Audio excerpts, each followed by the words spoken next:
और आपको भी ये पता होना चाहिए कि हम नहीं थके,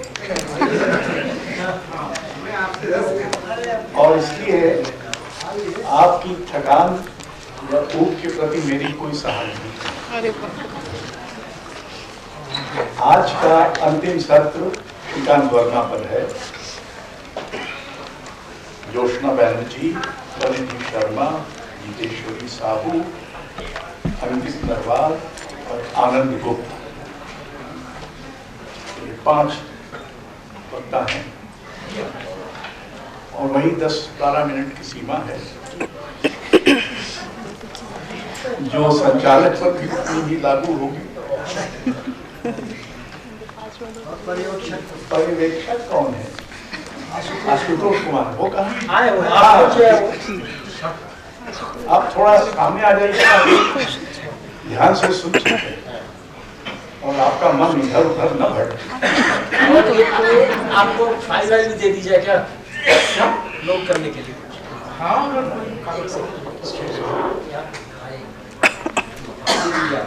अंकित,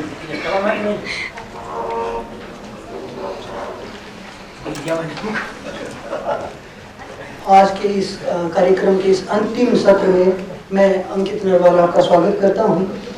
मैं केवल एक पंक्ति के साथ इस कार्यक्रम का आगाज करता हूं कि जैसे जैसे बाहर अंधेरा बढ़ेगा, जैसे जैसे धुंधलका बढ़ेगा, श्रीकांत वर्मा वैसे वैसे रोशन होते चले जाएंगे। मैं प्रथम वक्ता के रूप में जोशना बैनर्जी आडवाणी को बुलाना चाहता हूँ। ये कोलकाता से संबंध रखते हैं और प्राचार्य के पद पर कार्यरत हैं। इनकी 2 कविता संग्रह सुधान पूर्णा और अंबुरी में पसरा है आकाशवाणी प्रकाशन से प्रकाशित हुए हैं। अंग्रेजी, मराठी, पंजाबी, मैथिली तमाम भाषाओं में इनकी कविताओं का अनुवाद हुआ है। आप आइए और 10 से 12 मिनट आप सारे जिम्मेदार युवा हैं, तो युवा को रुक का प्रेम का मिले तो बेहतर, बाकी डांट का न मिले तो ही अच्छा।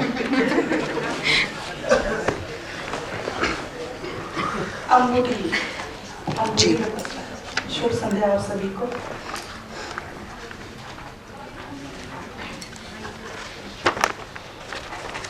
प्रश्न 1। मैं कौतुक प्राचार्य अपूर्व संसार आरण्यक विभूति बाबा के उपन्यास तथा रविंद्रनाथ ठाकुर का समस्त साहित्य पढ़ना चाहता हूँ। क्या आप बता सकते हैं इनका हिंदी में अनुवाद कलकत्ते में किसने किया है? प्रश्न 2। मैं अंध देशभक्त नहीं हूँ, मैं पक्षधर भी नहीं हूँ, मैं यूरोप से घृणा नहीं करता और भारत से भाव विवल प्रेम नहीं करता। मैं एक अध्येता हूँ, संसार मेरे लिए गुत्थी, भारत सबसे बड़ी गुत्थी। क्या कारण है कि यूरोपीय व्यक्ति को प्रत्येक काम करते हुए, जीवन जीते हुए स्वाधीनता का अनुभव होता है, जबकि भारतीय व्यक्ति हर समय घिरा हुआ अनुभव करता है? प्रश्न 3। मृत्यु से भी बड़ी होती है साहित्यिक मृत्यु। भारत भूषण अग्रवाल की कविता से निकला एक प्रश्न श्रीकांत वर्मा पूछते हुए, कौन सा पथ है मार्ग में आकुल, कौन सा पथ है? प्रश्न 4। क्या अफ्रीकी मुखौलों के बिना पिकासो के अनेक व्यक्ति चित्रों की रचना संभव थी? एशिया और अफ्रीका की कला यूरोप के संग्रहालयों के आगे एक प्रश्न चिन्ह लगाती है। क्या कोई संग्रहालय केवल अपनी राष्ट्रीय परंपरा का विस्तृत वक्तव्य मात्र होकर रह सकता है? एक लेखक जिसके मन में बहुत से प्रश्न हो, वह कभी भी उत्तर की प्रतीक्षा में बैठता नहीं है, वह स्वयं ही उत्तर खोजता है। जो लिखने से पहले बार बार अन्य लेखकों को पढ़ा हो, साहित्य के संदर्भ से जुड़कर अर्थ ग्रहण किया हो, साहित्य में जनतांत्रिकता के उदय को दृश्य में लाता रहा हो और सांस्कृतिक संचरणों के कुछ स्तरों पर हुए विरोध की तरफ हमारा ध्यान पहुंचाता रहा हो और 3 बातों की पुष्टि भी की हो। पहली कि आकस्मिक कुछ भी नहीं होता, चीजें अपने आसपास जगह बनाती हैं। दूसरी यह कि रवाना हम कहीं और के लिए हो रहे हैं लेकिन पहुंच कहीं और रहे हैं। और तीसरी यह कि व्यंग और भक्ति में फर्क होता है। एक अनुभूति का चित्रा हुआ भाव या सोच स्पष्टता, समग्रता और पूर्णता का एक घटक एक संभावनापूर्ण विकल्प को जन्म देती है। यहाँ पर अंतर विरोध और व्यापकता को मैं आक्रांत दृष्टि के परिप्रेक्ष्य में रखा पाती हूँ। मैं ये स्वीकार करती हूँ यहाँ से कि मैंने श्रीकांत वर्मा की सभी कविताएं नहीं पढ़ी हैं, कुछ लेख पढ़े हैं, कुछ यात्रा वृतांत पढ़े हैं, लेकिन इतना पढ़ने के बाद अब मन में लालसा है कि उन्हें पूरा पढ़ूं। आजादी के बाद की अभिव्यक्ति का खुलकर विश्व में आना और सेक्युलर और समतामूलक व्यवस्था के ध्वंस का परिदृश्य मैंने उनकी लेखनी में बार बार पढ़ा, जैसे पहले से बना हुआ कोई पैटर्न हो और उनके तेवर समझौता नहीं करना चाहते हों, ऐसा एक निजत्व मैंने पाया। इसी मूवमेंट से उन्होंने अपना एकांत निकाला। कमिटमेंट शब्द से वे सदैव असहमत रहे। बकौल श्रीकांत वर्मा, कमिटमेंट साहित्य की दुनिया में एक वाहियात शब्द है। आज जो लेखक अपने को बेहद कमिटेड मानते हैं, उन्हें आप नजदीक से देखिए कि वे जीवन में कितने कमिटेड हैं। वे विचारधारा से प्रतिबद्ध होने के लिए अपने को नत्थी तो कर लेते हैं, पर जीवन से प्रतिबद्ध नहीं हो पाते। इसी प्रकार हाइनरिक ब्योल पर लिखते समय श्रीकांत वर्मा ने इस बात का जरूरी रूप से जिक्र किया कि नोबेल पुरस्कार से भी उनकी आत्मा का बोझ हल्का न हो सका। यह सच है कि ब्योल ने व्यंग को मानवीय चिंता की अभिव्यक्ति का औजार बनाया। उनकी भाषा दफ्तरों बाजारों की भाषा है, प्रोफेसरों की नहीं। उनकी दुनिया पतन और शर्म की दुनिया है। वे ऐसे लेखक नहीं जिनका सरलता से अनुकरण किया जा सके। हिटलर के उत्थान और पतन को देखने वाले ब्योल ने युद्धोत्तर विभीषिका को भी झेला था। ऐसे लेखक जितना हो सके जगह बनाते हैं, आकस्मिक जगह नहीं, अन्य लेखकों और पाठकों के लिए भी, और ये जगह धीरे धीरे बनती है। श्रीकांत वर्मा के लेखों से मैंने यह जाना कि एक लेखक का उत्तप्त और अधीर होना आवश्यक है, व्यवहार में नहीं पर लेखन में। कविताएं लिखने के साथ साथ उन्होंने वैचारिक गद्य भी लिखे। उनका दो टूकपन किन अर्थों में सिद्ध हुआ है यह हम सभी जानते हैं। भारतीय उदारतावाद की परिकल्पना और गांधी को कांग्रेस के पैदा होने से जोड़ते हुए किस तरह श्रीकांत वर्मा ने उदार लिबरल परंपरा को दर्शाया है। यह राज और स्वराज के मापदंड को छूकर आगे बढ़ती है, जिसके लिए उनका अपना एक पक्ष है कि उदारता एक पश्चिमी अवधारणा नहीं है, यह भारतीय परंपरा में ही निहित है। इसी कवि को औदार्यता के साथ जोड़ते हुए इंडो इंग्लिश बुद्धिजीवियों का स्वायत्तता की चर्चा करते हुए औदार्य का पताका उठा लेना, मात्र यह जानते हुए कि औदार्य का सही अर्थ क्या है, यह प्रतिहार की तरह जैसे हमारे सामने लाया गया हो। यहाँ श्रीकांत वर्मा ने राजा अशोक के जीवन काल का एक अंश उठाकर चिन्हित किया है कि भारत में तो दया, करुणा, सहिष्णुता इसके कई नाम हैं। अशोक के राजाज्ञा पर पक्षियों का वध न किया जाना एक उदार शासन का उदाहरण प्रस्तुत करता है। परंतु वे यह भी जानते थे कि इस बात से कुछ इतिहासकार तथा रोमिला थापर इस स्थापना से सहमत नहीं होंगे, क्योंकि अशोक का निजी विश्वासों को राजाज्ञा या निजी विश्वासों का राजधर्म में परिणत किया जाना दो अलग अलग बातें हैं, जिनसे सहमतियां और असहमतियां दोनों ही दर्ज हैं। मनमेदक बारीकियों और अपने मनवेग को साथ लिए वे कविताएं लिखते रहे। यहाँ कथन इस प्रकार छोड़ रहा है जैसे रूपांतरण का एक केंद्र या एक युगबोध का दृश्य धीरे धीरे हमारे सामने अंतःकरण को आत्मालोचना से जोड़ता हुआ हमें वह दरारें दिखा रहा है जो अवसरवाद के पीछे छिप जाया करती है अथवा छिपा दी जाती है, या ये कहा जाए किसी खबर को संपादित कर करके अखबार बना देना और लोगों का हैरानी में पड़ जाना और अंत तक सच्चाई का आंशिक रूप से छिप जाना और जितना दिखना उसका कुछ भी नहीं है। कुछ उदास और हताश स्थानों की कविताएं पढ़कर भी आवश्यक नहीं कि हम कवि मन को जान सके। यह भी आवश्यक नहीं कि एक कवि की 100 कविताएं पढ़कर भी हम कवि मन को समझ सके। परंतु श्रीकांत वर्मा के लेखों और यात्रा वृत्तांत से गुजरते हुए मैंने पाया कि साहित्य से राजनीति की ओर बढ़ते हुए उन्होंने लिखना नहीं छोड़ा। वे लिखते रहे और बेबाक लिखते रहे। यात्राओं की लिखत में उनकी अक्खड़पन की चेतना, जागरूकता और जगहों को देखकर उनके बारे में लिखने की एक आवेग धारा, एक विस्फोटक चैतन्य, जैसे किसी ने अजार घर की यात्रा की और उस अजार घर में रखी प्रत्येक चीज में छिपी ऐतिहासिक घटना बहुत एहतियात से लिखित में संरक्षित कर दी और पढ़ने वाला उसी समय वहीं पहुंच जाए। ऐसा मैंने एरिक ट्यूडी की America as I saw it पढ़कर भी महसूस किया था। जैसे ऐतिहासिक कलाकृति के पुनरुत्पादन के रूप में किसी महत्वपूर्ण लेख की किताब में भले ही धुंधले पृष्ठ हो, खराब चित्र हो, त्रुटिपूर्ण निशान हो, यह सब शामिल हो, परंतु फिर भी हम उसे संरक्षित करें, पुनरुत्पादित किया जाए और जीवित और प्रासंगिक बनाए रखने के लिए कार्य किए जाए। श्रीकांत वर्मा की यात्रा वृत्तांत में मुझे इन्वेंटिवनेस की एक परिपाटी दिखाई देती है और उनकी इन्वेंटिवनेस मनोविज्ञान और नवाचार के मध्य एक संबंध बनाता हुआ लेख में आगे बढ़ता है। दिलचस्प बात यह कि इन्वेंटिवनेस परिवर्तन और स्पष्टीकरण के लिए खुली जगह चाहता है जिसमें किसी की दखल ना हो। परिवर्तन के लिए खुले रहने, सीखने के लिए खुले रहने और अपनी पुरानी प्रतिभाओं और खुद को पीछे छोड़ने और विकसित होने के लिए खुले रहने के लिए हमारे पास स्वयं की एक मजबूत भावना होनी चाहिए और स्वतंत्र विचार होने चाहिए। यही स्वतंत्रता जिसमें मुझे कोई आडंबर दिखाई नहीं देता, जहाँ काठिन्य शब्द के लिए कोई जगह नहीं। ठीक इसी प्रकार मुझे श्रीकांत वर्मा के लेखों में एक स्वस्थ अहंकार दिखाई देता है। स्वस्थ अहंकार का यह संदर्भ है सत्य। अगर हम सत्य कह रहे हैं तो यह अहंकार हमारे अंदर हो कि हमने सत्य कहा है। ये इस संदर्भ में यहाँ लिखा है क्योंकि ये सत्य किसी एक मनुष्य का सत्य नहीं, ये सभी नागरिकों का सत्य है, जो यहाँ पुनः मुझे इन्वेंटिवनेस की साइकोलॉजी की तीव्र लालसा पर यकीन करने को मजबूर करता है, जो मैं पढ़ सकती हूँ, समझ सकती हूँ।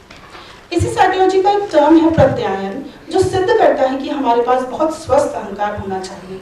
अगर हम अस्वस्थ अहंकार वाले लोगों से मिलेंगे तो उन्हें तुरंत पहचान सकते हैं। आमतौर पर वे अत्यधिक अहंकारी, सुरक्षात्मक और कठोर होते हैं, प्रिय जीवन के लिए अपने व्यक्तित्व से चिपके रहते हैं। श्रीकांत वर्मा इसी टर्म का एक उदाहरण है। एक स्वस्थ अहंकार, निरंतरत्व और जोखिमपूर्ण अनिवार्यताएं लिए लिखते रहे, आगे बढ़ते रहे। विष्णु वामन चिंचोड़कर के छत नाम से लिखी श्रीकांत वर्मा की एक व्यंग रचना की कुछ पंक्तियां पढ़ रही हूँ। आपको अज्ञेय की कविता कैसी लगती है? और स्वयं ही उत्तर दिया, मुझे अच्छी लगती है। गिरिजा कुमार माथुर के बारे में आपकी क्या राय है? फिर स्वयं जवाब दिया, मेरी राय अच्छी नहीं। सौमित्र मोहन के बारे में आप क्या सोचते हैं? फिर स्वयं ही कहा, मैं कुछ नहीं सोचता। फिर रघुवीर सहाय से पूछा, इस बीच कोई अच्छी किताब निकली हो तो बताइए। उन्होंने कहा, लोहिया के विचार।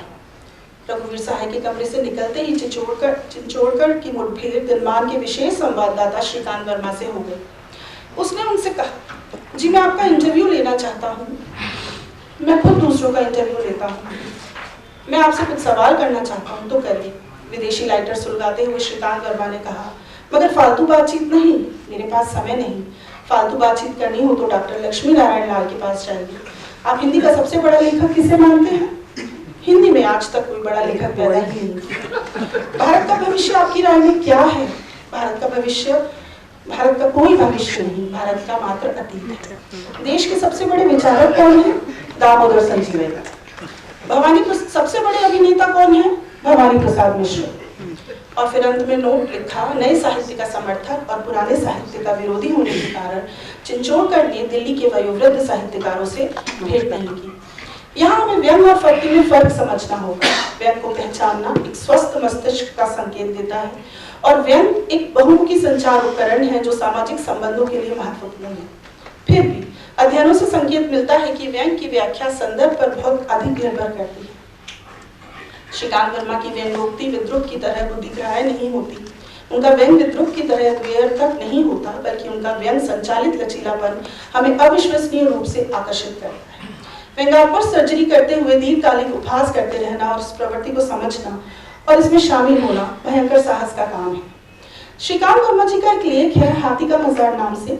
उसमें उन्होंने अपूर्णता और असफलता की परिणति को दो रूपों में दर्ज किया है। प्रथम यह कि या तो मनुष्य छद्मकांक्षा से अवकाश प्राप्त कर बहुत साधारण, नामहीन और निजी सुख की तलाश करता है, अथवा अपकृष्टता और इल्लत का मार्ग तलाश करता है। अब यहाँ उन्होंने शेक्सपियर का उदाहरण दिया है। शेक्सपियर के खलनायक की उत्पत्ति उपहत उच्चाकांक्षा से होती है और फलस्वरूप वे गर्हित और त्याज्य बन जाते हैं। अब यहाँ जो खलनायक की हत्याएं और उनके षड्यंत्र हैं, उन सभी को महान बताया गया है। हाथी का मजार लेख पढ़ने के बाद मुझे ओथेलो की ईर्ष्या की हिंसक अतार्किकता, लेडी मैकबेथ का तीव्र अपराधबोध और ओफेलिया का आत्मघात मनोवैज्ञानिक आशुलिपि के रूप में विश्लेषित होता सामने दृश्य में नजर आता है। अपने पात्रों को जिस प्रकार शेक्सपियर ने एक विशिष्ट पहचान और उपस्थिति दी, ठीक उसी प्रकार श्रीकांत वर्मा ने हाथी का मजार में शेक्सपियर के उदाहरण के सहारे से प्रकृति के विधान का भी एक चित्र खींचा, जिसमें महत्वाकांक्षा किसी की बपौती नहीं, ऐसा लिखकर अपूर्ण विराम की आकांक्षा का प्रारूप हमारे समक्ष रखा है। मैंने कहीं पढ़ा था कि इयागो, कैलिबन और रिचर्ड भले ही बुरे थे, किंतु वे सहानुभूति के पात्र थे।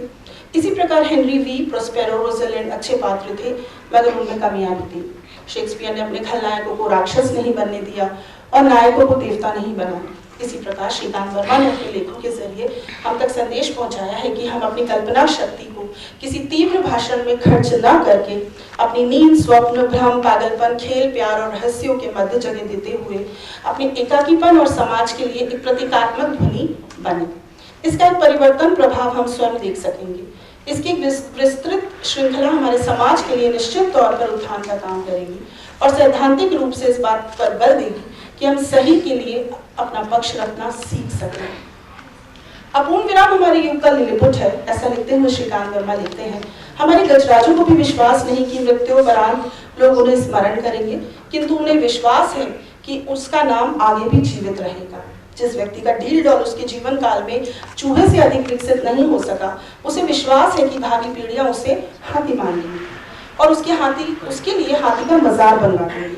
संभव है आगे चलकर मानव वंश में लिलिपुट पैदा होने लगे, तब जरूर चूहे हाथी मान लिए जाएंगे और उस अस्वस्थ शायद उसकी महत्वाकांक्षा पूरी हो सके। अभी दुनिया के वैज्ञानिकों के पास ऐसी कोई थीसिस नहीं। मुझे श्रीकांत वर्मा के लेखों से कला और कला के जीवन के आविष्कार का विचित्र चित्र जैसा कुछ देखने को मिला।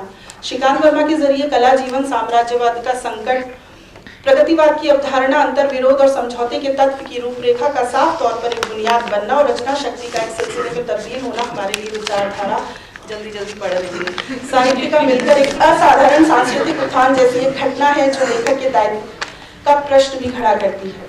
मैं अपना लेख श्रीकांत वर्मा के एक अत्यंत निजी वक्तव्य की कुछ पंक्तियों से करना चाहूंगी। 1970 के गुजरते न गुजरते मेरा स्वर छिलने लगा और कुछ कहने योग्य वाणी मेरे पास नहीं रही।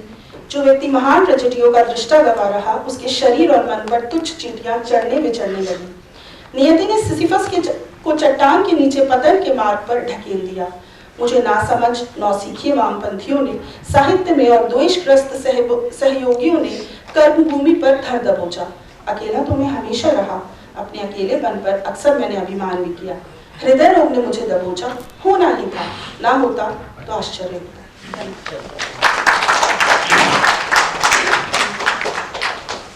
अगले वक्ता के रूप में मैं परिधि शर्मा जी को बुला रहा हूँ। परिधि जी कहानीकार हैं और पेशे से चिकित्सक हैं।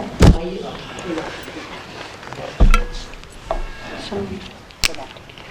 आप सभी को मेरा नमस्कार। श्रीकांत वर्मा जी की कविताओं को पढ़ते हुए मुझे हमेशा यही लगा कि उनकी कविताएं आज के समय के संदर्भ में ही संवाद करती हैं और मानो वे आज हमारे लिए ही लिखी गई हैं। मुझे लगता है कि मेरे जीवन के अंत के दिनों में भी यदि मैं उन कविताओं को पढ़ूं तो भी शायद उनके संदर्भ पुराने नहीं पड़ेंगे, बल्कि मुझे लगता है कि आज से 20-25 वर्ष पूर्व यदि मेरा बेटा भी उनकी कविताओं को पढ़ेगा शायद, तब भी शायद ये कविताएं उतनी ही प्रासंगिक होंगी जितनी आज के समय में हैं। इतने वर्षों बाद भी सभ्यता के साथ चले आ रहे समय के वर्तमान दौर में ये कविताएं उतनी ही जीवंत और अर्थवान लगती हैं जितनी शायद तब थी जब वो लिखी गई थी। क्या कोई कवि अपनी आगत पीढ़ी की त्रासदियों को भांप सकता है? क्या कोई कवि स्वप्न दृष्टा भी हो सकता है? क्या किसी कवि के भीतर आगत समय की बेचैनी समाई हुई हो सकती है? श्रीकांत वर्मा जी की कविताओं को पढ़ते हुए हमें इन प्रश्नों के उत्तर मिलने लगते हैं। उनकी छवि एक ऐसे स्वप्न दृष्टा कवि के रूप में उभर कर आने लगती है जो समय के संसार को निरंतर भांप रहा है। श्रीकांत वर्मा जी की अंतिम कविता संग्रह मगध में एक कविता है, तीसरा रास्ता।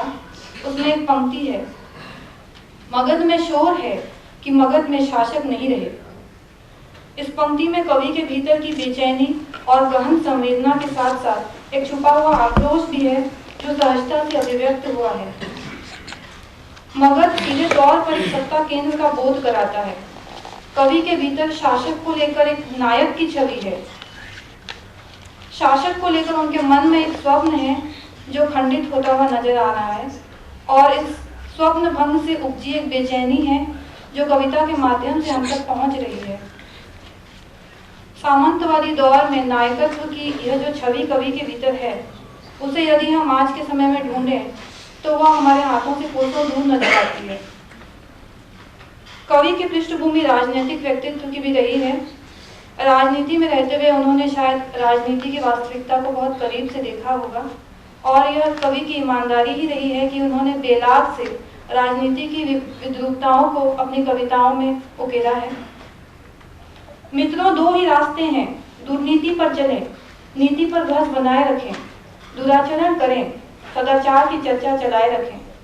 मगध संग्रह की कविताओं में क्षोभ प्रतिध्वनित होता है, परंतु आक्रोश और उत्तेजना का भाव भी भीतर कहीं छुपा हुआ है।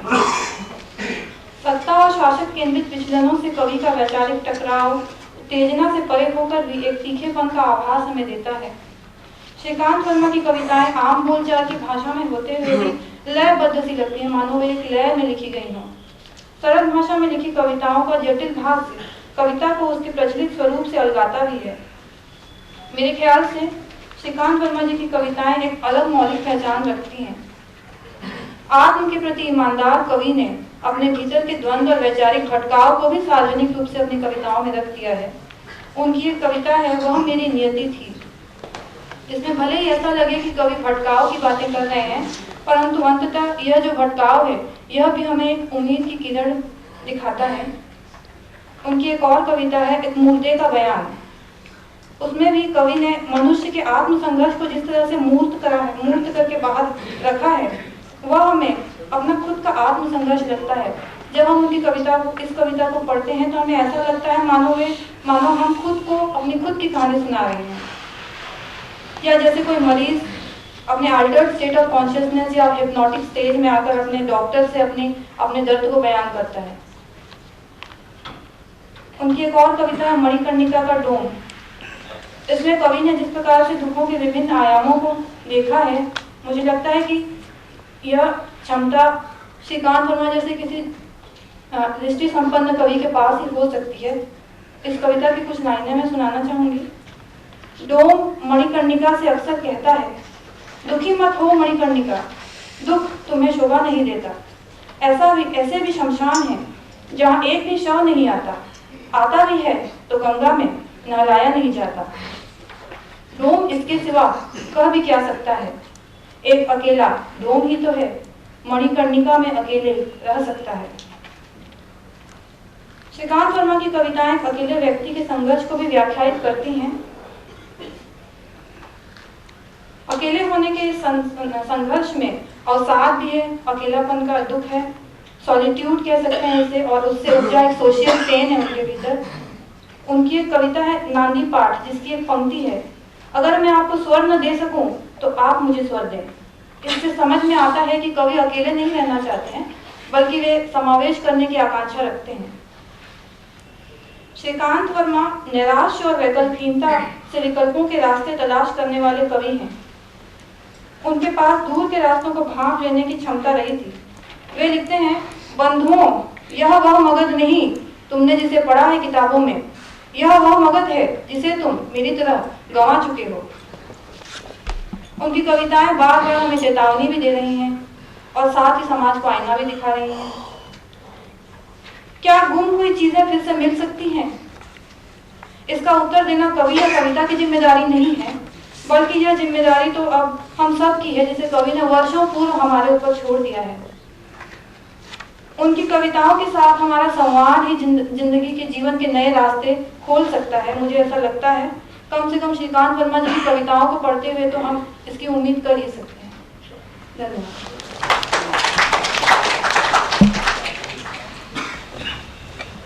अगले वक्ता के रूप में मैं जितेश पी साहू जी को बुलाना चाहूँगा।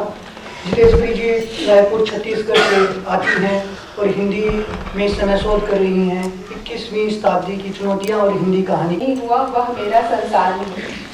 छठवें दशक की हिंदी कविता में श्रीकांत वर्मा का आगमन एक ऐसे कवि का आगमन है जो अपनी कविताओं में अपने समय के यथार्थ को अलग से देखने और रचने का प्रयास। वर्मा एक ऐसे कवि हैं जो अपने समय की प्रचलित काव्य मुहावरों से प्रभावित हुए बिना अपनी एक अलग काव्य शैली इजाद करते हुए दिखाई देते हैं। अपने समकालीन हिंदी कवियों से श्रीकांत वर्मा इस मायने में भी काफी भिन्न है क्योंकि वे अपने समय की राजनीति से लगातार विरह करने की कोशिश करते हैं। मुक्तिबोध की तरह अपने भीतर और बाहर से लड़ते और जूझते हुए वे अपने समय के यथार्थ को अपनी कविता में रच पाने में सफल दिखाई देते हैं। सन 57 में अपने प्रथम काव्य संग्रह भटका मेघ से हिंदी कविता में अपनी एक अलग पहचान निर्मित करने वाले श्रीकांत वर्मा अपने भिन्न काव्य मुहावरों के लिए भी उन दिनों अलग से हिंदी में चिन्हे गए थे। मुक्तिबोध से गहरी मैत्री के बाद भी श्रीकांत वर्मा की प्रारंभिक कविताओं में दूर दूर तक मुक्तिबोध की शैली और भाषा का कहीं कोई प्रभाव हमें दिखाई नहीं देता है। वे अपनी तरह के अकेले और समर्थ कवि थे। उनके प्रथम काव्य संग्रह भटका मेघ से ही उनकी भिन्न काव्य दृष्टि और काव्य प्रवृत्ति को भी देखा एवं समझा जा सकता है। मुझे क्षमा करना कवि मेरे, मैं अब अलका जा न सकूंगा। मुझे समय ने याद किया है, मैं खुद को बहला न सकूंगा। यह एक सचेत और राजनीतिक रूप से जागरूक विचारों वाला कवि ही कहने की हिम्मत कर सकता है कि वह खुद को बहला नहीं सकता है, क्योंकि वह अपने समय की विडंबना और विद्रूपता से लगातार जूझ भी रहा है और उसको बखूबी समझने की कोशिश भी कर रहा है। अक्सर मुझे यह प्रतीत होता है कि श्रीकांत वर्मा के लिए कविता है सबसे बड़ी शैली स्थली थी, जहाँ वे अपने दुख, बेचैनी को, अपने संशय और हताशा को तिरोहित कर मुक्ति पा सकते थे। हालांकि उन्हें यह विदित था कि अकेले की कोई मुक्ति नहीं होती है। इसलिए श्रीकांत वर्मा ने अपनी एक कविता संग्रह जलसा घर में प्रक्रिया नाम से कविता जो उन्होंने लिखी है, उसकी कुछ पंक्तियां मैं बताना चाहूंगी। मैं क्या कर रहा था, मैं क्या कर रहा था जब सब जयकार कर रहे थे, मैं भी जयकार कर रहा था। डर रहा था जिस तरह सब डर रहे थे। सन 1980 के आसपास का दौर राजनीतिक रूप से काफी उहापोह का दौर था। साहित्य से राजनीति की ओर गए श्रीकांत वर्मा के लिए यह राजनीति से पूरी तरह मोह भंग का दौर था। कांग्रेस की सक्रिय राजनीति में जाकर वे स्वयं को एक कुचक्र में फंसे हुए व्यक्ति के रूप में भी देखने लगे थे। कविता ने जहां श्रीकांत वर्मा को एक नई ताकत और एक नई रोशनी प्रदान की थी, अपने समय और समाज को समझने और उससे लड़ने की शक्ति दी थी, वहीं राजनीति ने श्रीकांत वर्मा जैसे संवेदनशील कभी समझौता नहीं करने वाले कवि के समक्ष अनेक आसन्न संकट भी खड़े कर दिए थे। मुक्तिबोध को याद करते हुए उन्होंने एक जगह लिखा है कि मेरे जीवन में जब चौतरफा अंधेरा था और कहीं कोई रास्ता मुझे नहीं दिखाई दे रहा था, तब वे केवल मुक्तिबोध ही थे जिन्होंने मुझे रास्ता दिखाया। मगध में संग्रहित श्रीकांत वर्मा की कविता तीसरा रास्ता के संबंध में नामवर सिंह ने लिखा है, जिसे मैं यहाँ उद्धृत करना चाहती हूँ। कविता का पहला रास्ता यथास्थितिवादी, दूसरा रास्ता क्रांतिकारी, लेकिन तीसरा रास्ता वह महत्वपूर्ण रास्ता है जो राजधानियों और सत्ताओं से होकर नहीं जाता, बल्कि वह समाज के परिवर्तन दृष्टिकोण के रूप में मौजूद था। सत्ता के सानिध्य में रहते हुए श्रीकांत वर्मा उस विचार शून्यता से क्लांत थे जो आसपास व्याप्त थी। यहाँ तीसरा रास्ता से मेरा मुक्तिबोध जी के बाद नामवर सिंह को कोट करने का यह भी अर्थ था, क्योंकि नामवर सिंह भी उनकी कविताओं को एक अलग दृष्टिकोण से देखने की कोशिश कर रहे थे और उनके व्यक्तिगत रुचियों पर भी उनका एक गहरा प्रभाव था। श्रीकांत वर्मा अपनी कविताओं में विचारों को प्रमुखता के साथ स्थान देते थे। विचार उनके यहाँ सर्वोपरि जीवन मूल्य है। यह अकारण नहीं है कि श्रीकांत वर्मा राम मनोहर लोहिया के विचारों से काफी प्रभावित थे। श्रीकांत वर्मा ने आज से 40-45 वर्षों पूर्व जो कहा था वह आज की तुलना में मुझे अधिक साहस का काम लगता है। चाहता तो बच सकता था, मगर कैसे बच सकता था? जो बचेगा कैसे रचेगा? पहले मैं झुलसा, फिर धधका, चिटकने लगा। करा सकता था, मगर कैसे करा सकता था? जो कराहेगा कैसे निभाएगा? यही कारण है कि उन्हें अपने जीवन में कभी किसी प्रकार का कोई मोह नहीं रहा। वे जैसे कविता को ही अपना एक भरा पूरा संसार मानते थे। श्रीकांत वर्मा रचनावली के खंड 4 में संकलित उनके लिखे पत्रों को मैंने बहुत बारीकी से पढ़ने की कोशिश की है। इसमें उन्होंने बहुत तमाम हिंदी के उस समय सक्रिय अशोक वाजपेयी जी भी थे, मुक्तिबोध जी थे और भी बहुत सारे लोग थे, जिसमें उनके काफी सारे पत्र हैं जिसको बहुत गंभीरता से मुझे लगता है कि आज भी पढ़े जाने की जरूरत है। उसमें मैंने जो देखा और जो जिस कविता को मैं अभी यहाँ कोट करना चाहती हूँ, उद्धृत करना चाहती हूँ, समाधि लेख, उसमें वो कहते हैं, कुछ लोग मूर्तियां बनाकर फिर बेचेंगे क्रांति की अथवा षड्यंत्र की। कुछ और लोग सारा समय कस्में खाएंगे लोकतंत्र की। मुझसे नहीं होगा, जो मुझसे नहीं हुआ वह मेरा संसार नहीं। आखिर में मैं अपने वक्तव्य का समापन करती हूँ और अशोक जी चूंकि सामने बैठे हुए हैं और उनका एक बहुत लंबा साथ श्रीकांत वर्मा जी के साथ रहा है, इसलिए मैं उनका ही एक कोटेशन यहाँ पे आप सबके सामने सुनाना चाहती हूँ, जो उन्होंने रायपुर छत्तीसगढ़ में आयोजित श्रीकांत वर्मा एकाग्र संगोष्ठी में कहा था। आजादी के बाद के साहित्यकारों की पीढ़ी में श्रीकांत वर्मा सबसे ऊर्जावान कवि लेखक हैं। उनके सिवाय संभवतः कोई ऐसा नजर नहीं आता। वे सटीक कहानीकार, अनूठे उपन्यासकार हैं, जिन्होंने अपने भीतर बहुत गहरे से बहती हुई पिघलते लोहे सी काव्य धारा को पूरे धीरज से सहा और उसे नए का विन्यासों में ढाला है। बहुत धन्यवाद। समय से मैं अब हमारे सीट नहीं लेना चाहती थी सर। आनंद गुप्त जी को बुलाना चाहता हूँ। गुप्त जी कलकत्ता से आए हैं और वहाँ की एक साहित्यिक सांस्कृतिक संस्था नीलांबर के सचिव हैं, मूलतः कवि हैं और हिंदी की लगभग सभी प्रतिष्ठित पत्रिकाओं में उनकी कविताएं छपती रहती हैं। आइए।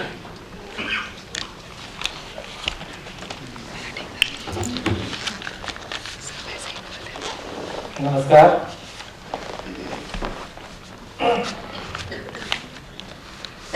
मनुष्यता और असहमति के कवि श्रीकांत वर्मा। हिंदी के प्रसिद्ध कवि श्रीकांत वर्मा की कविताओं का संसार बहुत ही विस्तृत है। वे हमेशा मनुष्यता के पक्ष में रचने वाले सजग कवि हैं। उनकी कविताएं, कहानियां और उपन्यास उनके भीतर की हलचल और अंतर्द्वंद को पूरी सार्थकता के साथ अभिव्यक्त करता रहा है, लेकिन मैं यहाँ पर सिर्फ उनकी कविताओं पर बातचीत करूंगा। आजादी के पहले और बाद की परिस्थितियों के आलोक में उनकी कविताएं लगातार आम आदमी की पीड़ा, अमानवीयता, उनकी त्रासदी और शोषण के विरुद्ध अपनी बात कहती आई है। उनके 6 कविता संग्रह इस बात का पुख्ता प्रमाण है। प्रकृति, परिवेश और ग्रामीण जन जीवन केंद्रित भटका में कविता संग्रह के रचयिता कवि को आगे चलकर माया दर्पण और जलसा घर कविता संग्रह तक पहुंचते पहुंचते आखिर में लाउड बजाना पड़ता है, जिसका जिक्र विजय कुमार जी ने भी किया था। दरअसल यह दौर बहुत ही राजनीतिक और सामाजिक हलचलों भरा रहा है, जहां मनुष्यता लगातार लोहलुहान होती रही है। भारत और संसार के कई देश एक के बाद एक युद्धों के प्रभाव में रहा है। आतंक, असुरक्षा, अराजकता, विषाद और हताशा के माहौल में एक राजनीतिक एवं सामाजिक चेतना संपन्न कवि लगातार बर्बरता एवं समय की विडंबनाओं और विसंगतियों पर तीखा प्रहार करता चला जाता है। उनके अंदर का आक्रोश और निराशा बार बार कविताओं में चली जाती है। आजादी के बाद की परिस्थितियों से उत्पन्न खिन्नता और असमर्थता उनके अंदर जैसे हाहाकार मचाए हुए हैं। हालांकि उनके अंदर एक बेहतर समाज का स्वप्न भी साथ चलता है। वे उम्मीद का दामन कभी नहीं छोड़ते। श्रीकांत वर्मा एक जगह लिखते हैं, मेरी कविताएं भी तो स्वप्न और स्वप्न भंग का एक अजीबोगरीब, एक नाटकीय, एक जादुई मिलन है। ऐसा होता नहीं पर है, क्या कहूं। मनुष्यता विरोधी समय में कवि के शब्दों में तल्खी का आना स्वाभाविक भी है। यही कारण है कि श्रीकांत वर्मा की राजनीतिक कविताएं पढ़ते हुए कई बार मुक्तिबोध और धूमिल याद आते हैं। एक मुर्दे का बयान कविता की कुछ पंक्तियां मैं उद्धृत करता हूं। मैं एक बिल्ली की शक्ल में छिपा हुआ चूहा हूं, औरों को टोहता हुआ, अपनों से डरा हुआ बैठा हूं। मैं अपने को टटोल कह सकता हूं दावे के साथ, मैं गलत समय की कविताएं लिखता हुआ एक बासी दुनिया में मर गया। श्रीकांत वर्मा इस अर्थ में भी एक विशेष कवि के रूप में हमारे सामने आते हैं कि वे सत्ता पक्ष के महत्वपूर्ण सदस्य होते हुए भी व्यवस्था के खिलाफ अपनी रचनाओं में आवाज उठाते रहे। अपने समय के प्रश्नों से जूझता हुआ कवि कविता में उन प्रश्नों के साथ बार बार लौटता है। उनके भीतर का अंतर्द्वंद कविता का अंतर्द्वंद बन हमारे सामने आता है। जीवन के प्रश्न कविता के प्रश्न बन जाते हैं। कविता और राजनीति शीर्षक निबंध में श्रीकांत वर्मा स्वयं कहते हैं, हर युग कविता से स्पष्टीकरण मांगता है और कविता हर युग के प्रश्नों और शंकाओं से जूझती हुई दरअसल केवल अपने ही प्रश्नों से जूझती है। श्रीकांत वर्मा की कविताएं भी ऐसी तमाम प्रश्नों से जूझती हुई नजर आती है। कविता का अपना एक प्रतिपक्ष होता है। कविता का प्रतिपक्ष में होना उसकी नियति भी है और इसलिए वह व्यवस्था के मानव विरोधी आचरणों के विरुद्ध बार बार टकराती है। ऐसा करते हुए वह खुद से भी टकराती है। चाहता तो बच सकता था, मगर कैसे बच सकता था? जो बचेगा कैसे रचेगा? हवन शीर्षक कविता की एक पंक्तियां अपने आप में एक दर्शन और महत्वपूर्ण विचार को समेटे हुए हैं। रचने के लिए अपना सब कुछ होम करना होता है। जब मनुष्यता के ऊपर तमाम तरह के खतरे विद्यमान हो, लोकतांत्रिक मूल्यों पर लगातार प्रहार किया जा रहा हो, आम आदमी अराजकता, शोषण, दमन और भ्रष्टाचार से बुरी तरह त्रस्त हो, एक रचनाकार को हर तरह के खतरे स्वयं उठाने के लिए तैयार रहना पड़ता है। मुक्ति बोध ने भी अंधेरे में शीर्षक कविता में लिखा था, अब अव्यक्ति के सारे खतरे उठाने ही होंगे, तोड़ने ही होंगे मठ और गढ़ सब। वर्तमान संदर्भ में भी अगर हम देखें तो दोनों कवियों की पंक्तियां आज हमें प्रासंगिक लगती हैं।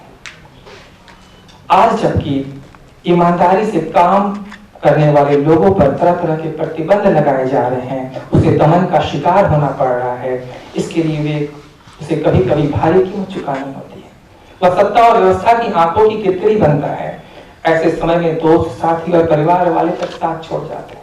वह धीरे धीरे अकेला पड़ता जाता है। एक सच्चा रचनाकार फिर भी कभी नहीं झुकता। श्रीकांत वर्मा ने लिखा है, राजनीतिज्ञों ने मुझे पूरी तरह भुला दिया। अच्छा ही हुआ, मुझे भी उन्हें भुला देना चाहिए। बहुत से मित्र हैं जिन्होंने आंखें फेर ली हैं, कतराने लगे हैं। शायद वे सोचते हैं, अब मेरे पास बचा क्या है, मैं उन्हें क्या दे सकता? और यह सच है, मैं उन्हें कुछ नहीं दे सकता, मगर कोई मुझसे मेरा स्वत्व नहीं छीन सकता, मेरी कलम नहीं छीन सकता। यह कलम जिसे मैंने राजनीति के धूल धक्कड़ के बीच भी हिफाजत से रखा है, हर हालत में लिखता रहा। वरिष्ठ कवि अशोक वाजपेयी जी एक किताब की भूमिका में श्रीकांत वर्मा की कुछ महत्वपूर्ण पंक्तियों को उद्धृत करते हुए लिखते हैं, श्रीकांत वर्मा अपने समय के शायद सबसे नाराज कवि थे। वे इस पर पूरी निर्ममता और बेबाकी से इसरार करते थे कि जो मुझसे नहीं हुआ वो मेरा संसार नहीं। वे शिद्दत से महसूस करते थे कि मेरे चारों ओर हत्यारे हैं। उन्हें स्वीकार करने में भी कभी संकोच नहीं हुआ। मेरी रचनाओं में वसंत कभी नहीं आया। उनमें ग्लानि है, संताप है, दुख है, पीड़ा है, भय है, सिनिसिज्म है, मृत्यु है। श्रीकांत वर्मा की कविताओं को पढ़ते हुए ये विचार हमें बिल्कुल सटीक जान पड़ते हैं एवं अपने समय को लेकर एक कवि के अंदर फैली गहरी नाराजगी, अकुलाहट, चिंता और बेचैनी से हम रूबरू होते हैं।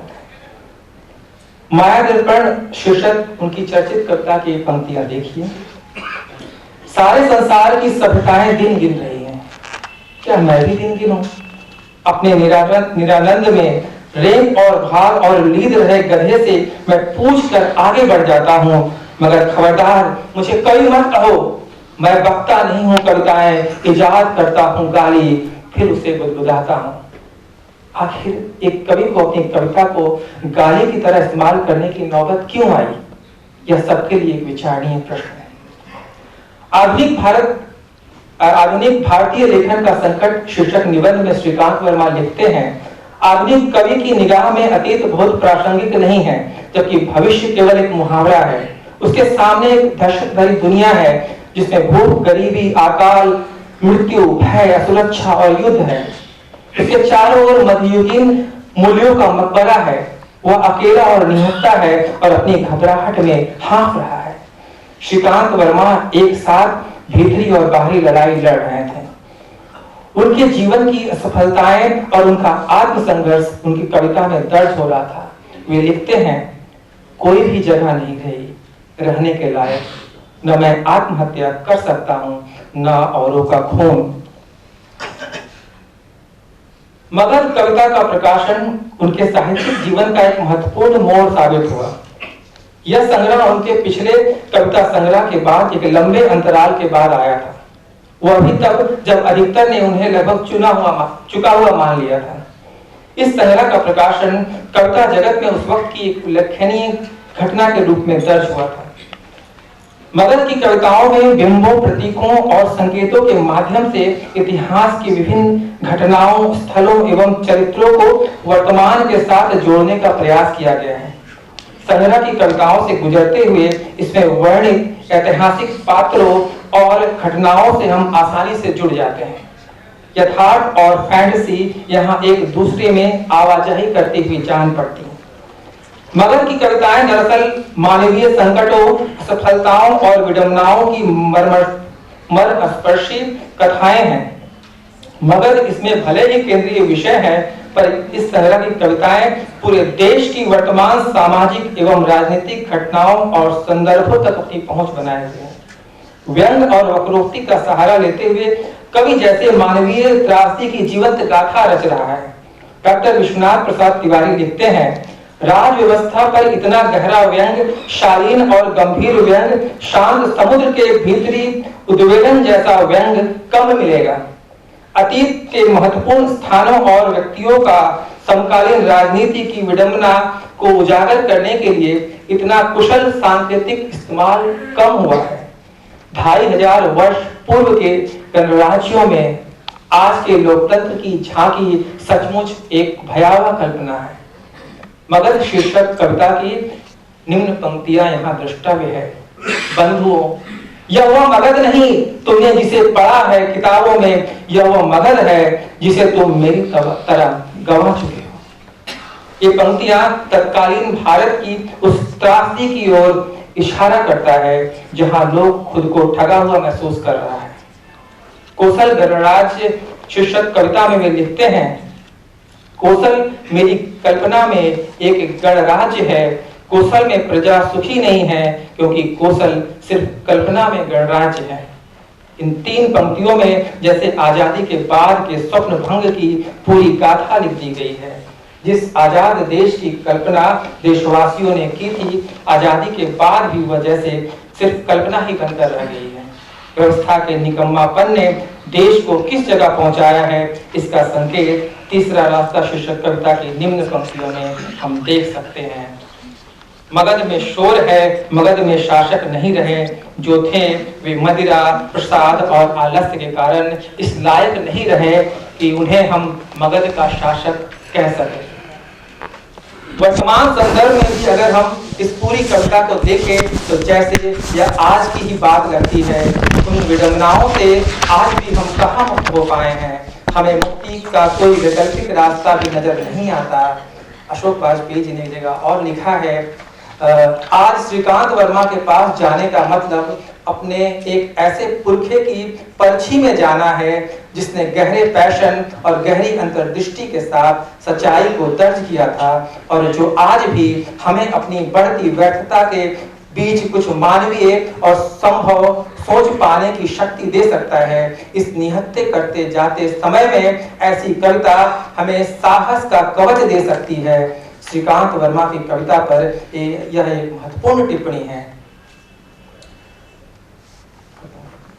श्रीकांत वर्मा अपने समय के यथार्थ को नए भावबोध एवं नए रूप में अभिव्यक्त करते हैं। इसमें भाषा का नया तेवर विद्यमान है, साथ ही भाषा की आक्रामकता भी। वे कविता की भाषा में लगातार जरूरी तोड़फोड़ भी करते हैं। तत्कालीन समय की संवेदना, आवेग और चिंताओं की प्रामाणिक अभिव्यक्ति के लिए उन्हें यह आवश्यक भी लगा था। उनके काव्य शिल्प में भी नवीनता दृष्टिगोचर होती है। उनका काव्य शिल्प भी विभिन्न आलोचकों के लिए हमेशा चर्चा का विषय रहा है। आने वाले समय में भी इन विषयों पर चर्चा होती रहेगी। श्रीकांत वर्मा की कविताओं के संसार से गुजरते हुए हम यह निसंदेह कर सकते हैं कि वे मनुष्यता और असहमति के बड़े कवि हैं। धन्यवाद।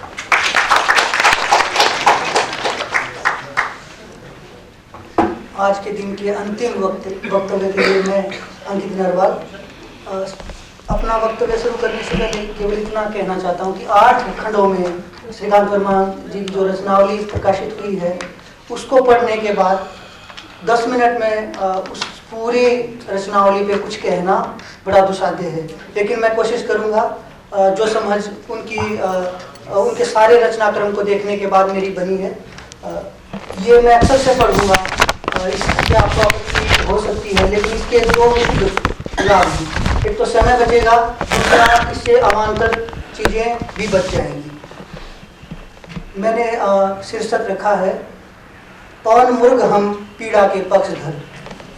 काव्य उत्पत्ति का दैवीय सिद्धांत हो या फिर परंपरा की निर्वैयक्तिकता तथा बाद में उसके खुले पाठ तक की आलोचकीय व्याख्या, कविता आह्लाद की तरह सृजित होती है, निसंदेह व सभ्यता के परिष्कार की तरह देखी पढ़ी गई है। बहुधा अनेक जगह उसके अभिष्ट अर्थ को काष्ठ के भीतर विराजमान रहने वाले अग्नि तत्व की तरह व्याख्यायित किया गया है। कविता में उतरने वाले अर्थ एक तरह से मौन में अभिव्यंजित अर्थ और मुक्ति की साधनात्मक अभिव्यक्ति का चोगा पहनकर कवि मन से सामाजिक के चित्त की यात्रा के दौरान बहुत सारे अर्थ ग्रहण करते रहते हैं। एक कविता अपनी लेख की यात्रा में जितना अधिक विस्तार पाती है, उसके अर्थों का विन्यास भी उतना ही अधिक होता जाता है। कविता बहुत दूर से आती हुई कोई पुकार भी हो सकती है और पार्श्व में कंधे पर हाथ रखकर बधाया गया कोई ढाढ़स भी। अपनी व्यापकता में वह एक संवाद रचती है। यह संवाद हर तरह के मौन के बावजूद कई बार अनसुना रह जाता है और कभी कभी अपने निहितार्थों में गहरी चीखों के बीच भी साफ साफ सुनाई देता है। कविता अपनी बुनावट में विरोधों के बीच सामंजस्य रचती है। वह शब्दों के सहारे केवल किन्हीं अर्थों को अभिव्यक्ति ही नहीं देती, बल्कि उसके भीतर एक सीमा के बाद चुप्पी भी अपने अर्थ पा जाती है, बशर्ते वह काव्य होने की शर्तों पर खरी उतरती हो। उसमें समाज के हालात को देखकर पूरी तरह निराश होकर सिनिसिज्म की राह न हो और न ही किसी तरह का सरल राजनीतिकरण। वह भाषा के बीच मुहावरे तलाशे जो कवि एक ही क्षण में अपनी कविता को गोला बारूद बना देते हैं, दूसरे ही क्षण उनकी कविताएं कमीज बनकर उपस्थित हो जाया करती हैं। अच्छी कविता इस तरह के साधारणीकरण का विलोम रचती है। प्रत्येक समृद्ध कवि अपनी कविता को इस संसार में अधिक से अधिक हिस्सा लेने की छूट देता है। बाहर से बेमतलब से दिखाई देने वाले इस संसार में वह अर्थ भरने की कोशिश करता है। निसंदेह कवि या रचनाकार का क्षेत्र राजनीति के नियमों की खोज नहीं, बल्कि मानव अनुभूति की तलाश है। मनुष्य की सूक्ष्म अनुभूतियों पर युग की विकराल छाया के जरिए अपने संसार को उसकी समग्रता में पेश करना ही किसी रचनाकार का दायित्व और नीति है। श्रीकांत वर्मा अपने संपूर्ण साहित्य में मनुष्य की बराबरी और हिंसा से मुक्त जिस समाज का स्वप्न देख रहे हैं, दरअसल वह प्रगतिशील हिंदी कविता का भी बुनियादी सवाल रहा है। 1954 से 1986 तक लगभग 32 वर्ष के अपने रचना काल में कविता को छायावादी रोमानियत से मुक्त कराने के लिए प्रतिबद्ध कवि के रूप में श्रीकांत वर्मा प्रयत्नरत रहे। वे मानते रहे जो कविता लिखता है उसे समझ लेना चाहिए। कविता शुद्ध प्राप्तियों का संसार नहीं, यह धर्म युद्ध की दुनिया है जिसमें कवि अपने प्रश्नों की अकेली और बहुत हद तक अमूर्त लड़ाई लड़ता है। अब समय इस कदर बदल गया है, जिस पाटलिपुत्र के निर्माण का स्वप्न सत्ता ने आजादी के समय दिखाया था, वह अब चकनाचूर हो गया है। बल्कि अब वह एक झूठ के सिवाय कुछ नहीं। आज तो यह झूठ सत्ता की जुबान में गारंटी का पर्याय बन गया है। श्रीकांत लिखते हैं, महोदय सुनते जाएं, हम और आप जिस पाटलिपुत्र के लिए लड़ रहे हैं, औरों की दृष्टि में वह एक किंवदंती है। श्रीकांत वर्मा एक और जहां कविता को रहस्यवादी और थोथी रोमानियत से बचाने के लिए प्रयत्नरत हैं, वह दूसरी ओर उसके दरबारी होने के भी परहेजी हैं। वे तत्कालीन उप प्रधानमंत्री द्वारा अपने आवास पर लेखकों को बुलाए जाने वाली एक सभा में यह कहकर वापस चले आए थे कि मेरा स्टैंड साफ है, मैं दरबारी नहीं हूँ। साहित्य उनके लिए सभ्यता समीक्षा का पर्याय है। उनके सामने भी सवाल मुक्ति बोध की तरह टिमटिमा रहा है, क्या करूं, कहां जाऊं, दिल्ली या उज्जैन। श्रीकांत के लिए दिल्ली का स्थान कौशल ने ले लिया है। प्रश्न और जवाब देही ज्यों की त्यों मुंह जो रही है। यदि वास्तविक तौर पर देखा जाए तो कविता एक सृजन है, वहीं दूसरी ओर ध्वंस भी। निसंदेह जिस कवि की कविता में संकट बोध जितना गहरा और व्यापक होगा, वह अपने युग का उतना ही समर्थ प्रतिनिधि होगा। श्रीकांत वर्मा की कविता का काव्य नायक बेचैन, खंडित, जर्जर और व्यग्र हिंदुस्तान है। यह स्वाधीनता के बाद का वह भारत है जिसका शरीर और मन शत विक्षत हैं। उसके चेहरे पर इतिहास की झुर्रियां हैं और सीने पर गोली के घाव। वह कौशल के बारे में जो राय रखता है वही उसकी कविता का स्थायी मुहावरा है। कौशल अधिक दिन तक नहीं टिक सकता, कौशल में विचारों की कमी है। श्रीकांत वर्मा के लिए कविता का प्रश्न केवल काव्य सृजन का प्रश्न नहीं है, बल्कि इतिहास का भी प्रश्न है। उन्होंने अपनी कविता में इस प्रश्न को बार बार सृजित किया है। अपनी पहली ही कविता की खोज में श्रीकांत वर्मा छायावादी भावुकता से आगे बढ़कर उस मेहनत कश की ओर कविता को लाते हैं, जिसकी मेहनत हथौड़े बनकर गीतों के पत्थरों को तोड़ रही है। वे लिखते हैं, रेशमी कविता हमारी सांस करके बुन रहे हैं, घनों की रुइयां किरण की ताज से हम धुन रहे हैं, मिलें हमको हैं बुलाती, खेत हमको हैं बुलाते, हम मशीनों को पसीने से हैं रिसाते, ये हमारे यंत्र हैं, ये सब हमारे गीत गाते, बिजलियों की सुइयों से हम महामेघों को जगाते। श्रीकांत वर्मा की प्रारंभिक कविताओं में ही जन के प्रतिनिधि के रूप में किसान और कामगार उपस्थित हैं। मेहनत कश के श्रम का सौंदर्य ही उनके कवित्व का नायक है, लेकिन उसकी बेबसी और उसको चारों ओर से घेरे खड़ी सामाजिक और राजनीतिक चालाकियां भी उनके निशाने पर आई हैं। वे अपनी एक कविता ऋतु किसान में लिखते हैं, फसल काट वह अपनी दिशा साहुओं से है घिरता, नदियों नालों और ताज के कर चुकाता फिरता, दे लगान सागर को अपनी वृथा कृषक वह सहता है। श्रीकांत वर्मा की काव्य नायिका भी मेहनत कश और गृह कार्य में स्वयं को खपा देने वाली कर्म सुंदरी है। वे अपनी कविता जन्म दो सूर्य के लिए में लिखते हैं, तुम पति के अंक में वधू नहीं वध्य हो, सांस भी व्यवस्था उच्छ्वास भी व्यवस्था, बच्चे नहीं चलते हैं प्रश्न चिन्ह, जीवन के प्रश्न चिन्ह, आंगन के प्रश्न चिन्ह, मगर तुम निरुत्तर हो, जिंदगी निरुत्तर है, ओ पीड़ित आत्मा एक और आत्मा को कुहरे में जन्म दो सूर्य के लिए। श्रीकांत वर्मा की कविता प्रकृति के मनोहारी भाव चित्रण के अपेक्षा उन अनदेखे कोनों पर प्रकृति के मार्फत नजर दौड़ाती है, जिसे कालिदास के मेघ नहीं देख पाए थे। उनके भटकते मेघ कालिदास से अपने भटकने के लिए क्षमा मांगते हैं, किंतु उन्हें अलका तक पहुंचने से पहले ही सूखे खेत देख लिए हैं। उनके रास्ते में आने वाली उजड़ी खपरेले और पलाश के उठते पत्ते एक गहरे अंतर्द्वंद को लेकर उपस्थित हैं। उन्हें याचक होना भले स्वीकार्य है, किंतु सदियों से आंखों में घुलते मनुष्य से मुंह मोड़ना उन्हें कभी स्वीकार्य नहीं। वे दोहराते हैं, जब अंकों आए धान किसी कजरी में तुम मुझे पा लेना, मैं हूं नहीं कृतघ्न मुझे साप न देना। श्रीकांत वर्मा की कविताएं भगन आस्था के बीच एक निवेदन की तरह उपस्थित होती हैं। यह निवेदन किसी दैवीय सत्ता से नहीं है, बल्कि अपने सृजन की सहज वेदना के प्रति है। उनकी आस्था समय की जटिलताओं से पैदा जरूर हुई है, किंतु किसी निराशा और आत्मघात में जाकर दम नहीं तोड़ती। वे अपनी कविता पुत्र का निवेदन में लिखते हैं, मैं हारा नहीं पिता, मुझको आशीर्वाद दो माता लड़ने का, उस दिन के लिए लड़ूं जिस दिन जीवन में किसी भी माँ का बोझ बने, कोई भी पिता खंडर जैसा जीवन जी, बहने के दिन न गिने, शैशों के सपने ऐसे न पछाड़े जाएं, पत्थर पर कपड़ों से आंसू मत टपकाओ, मुझको प्रत्येक बूंद छाती पर पिघले लोहे जैसी लगती है। श्रीकांत वर्मा के लिए माँ की किसान आंखें बार बार अनगिनत सवाल लेकर आती हैं। श्रीकांत वर्मा की कविताएं तरह तरह की विभीषिकाओं पर गहरा और व्यंग्यात्मक प्रहार करती हैं। वे याद दिलाती हैं कि शांति का हवाला देकर लड़े हुए युद्ध पीछे शमशान छोड़ जाते हैं। उनकी कविता है नगर वधू, जिसमें वे लिखते हैं, युद्ध बाद एक शव के सिरहाने बैठी है शांति, सभी शांति प्रेमी थे। श्रीकांत वर्मा की सारी कविताओं का मुख्य सरोकार है मृत्यु, संहार और नैतिक। उनकी कविताओं में पात्रों, नगरों, स्मृतियों का रेला सा चलाता है। उनकी कविताएं गणराज्य की सैद्धांतिक संकल्पना के साथ न होने को लेकर बेचैन है। वो लिखते हैं, कौशल मेरी कल्पना में गणराज्य है, कौशल में प्रजा सुखी नहीं, कौशल सिर्फ मेरी कल्पना में गणराज्य है। श्रीकांत वर्मा आजादी के बाद की सामाजिक और राजनीतिक परिस्थितियों को समझने वाले सबसे बेचैन कवियों में हैं। श्रीकांत वर्मा की कहानियां, उन्होंने 29 कहानियां लिखी, जिसमें से एक कहानी को उन्होंने अपने उपन्यास में भी इस्तेमाल कर लिया। उनकी कहानियां शव यात्रा हो या बहन जीजों की पहली कहानी है, वो भी बहुत सारे आयामों को लाती है। मैंने इस लेख में लिखा है, श्रीकांत वर्मा की जो पत्रकारीय वैचारिकता है, उस पर समाजवाद और लोहियावाद की अनुगूंज है। उनके लिए साहित्यिक क्रम एक तरह से सामाजिक क्रम है। उन्होंने अपने जीवन काल में ही समझ लिया था कि लोकतांत्रिक व्यवस्था में व्यक्ति धीरे धीरे एक वोट तंत्र में तब्दील होता जाएगा। इसलिए उनकी नज़र, जिसमें एक पत्रकार का चौकन्नापन भी शामिल है, संसद से सड़क तक बनी हुई है, उनकी दृष्टि राष्ट्रपति से लेकर नितांत साधारण आदमी तक पहुंची है।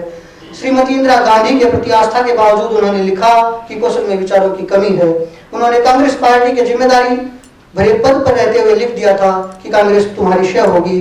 तब और अब की राजनीति में कितने ऐसे लोग होंगे जो ऐसी ईमानदारी रखते हैं। आज तो पार्टी को ही देश मानने वाले लोगों की संख्या में अकूत वृद्धि हो रही है। ऐसी अपार श्रद्धा ने देश और लोकतंत्र का कितना नुकसान किया है, यह किसी से अब छुपा नहीं रह गया है। श्रीकांत वर्मा, यह मैं जोर देकर कहता हूँ, श्रीकांत वर्मा सिर्फ नरक, दहशत और व्यंग्य भर के कवि नहीं हैं। उनके यहाँ आई पीड़ा, दुख, ग्लानि, संताप, आक्रामकता, भय, निषेधन और मृत्यु के बावजूद वसंत की तलाश है, उसके आने की उम्मीद है। उनके पात्र प्रेम की राह पर असफल भले हुए हों, किंतु उनका स्वाभिमान जीवित है। यह आत्मशक्ति उनकी साहसी रचना धर्मिता का प्रमाण है। आखिरी 2 लाइन, उनके भीतर का रचनाकार विवाद, उपेक्षा और संताप का शिकार होने के बावजूद कहता है, इस नगन। तो मैं सत्र के भागीदारों को बधाई इस बात की देता हूँ कि बहुत कम समय में उन्होंने सफलतापूर्वक अपनी बात रखी है। और मुझे हैरानी हुई, खुशी भी हुई कि हमारी नई पीढ़ी के जो आलोचक हैं, उनका कंपास ठीक जगह पे है, कविताओं को ध्यान से पढ़ रहे हैं। लगभग श्रीकांत वर्मा की कविता यात्रा को लेकर इतने सारे पहलू, इतने सारे आयाम सामने आए जो समृद्धकारी थी। जो बातें होती रही हैं श्रीकांत वर्मा को लेके, उनका भी उल्लेख आया, लेकिन एक नई नज़र भी बीच बीच में डाली गई। तो एक तो मैं पहले तो सबसे पहले क्षमा प्रार्थी हूँ कि आज बहुत देर से मैं आया।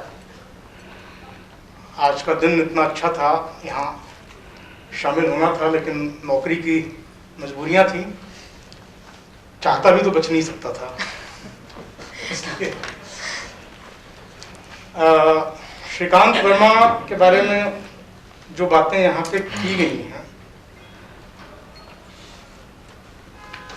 उसमें जैसे जोशना ने शुरुआत की, और जोशना ने अपने शुरुआती वक्तव्य में ही बहुत जो सबसे बुनियादी सवाल हैं, जो बिंदु हैं, उनका स्पर्श किया। जैसे जोशना ने देश की बात की, देश क्या है श्रीकांत वर्मा की कविता में, एकांत क्या है श्रीकांत वर्मा की कविता में, श्रीकांत वर्मा की कविता में उदारता क्या है, लोकतंत्र क्या है,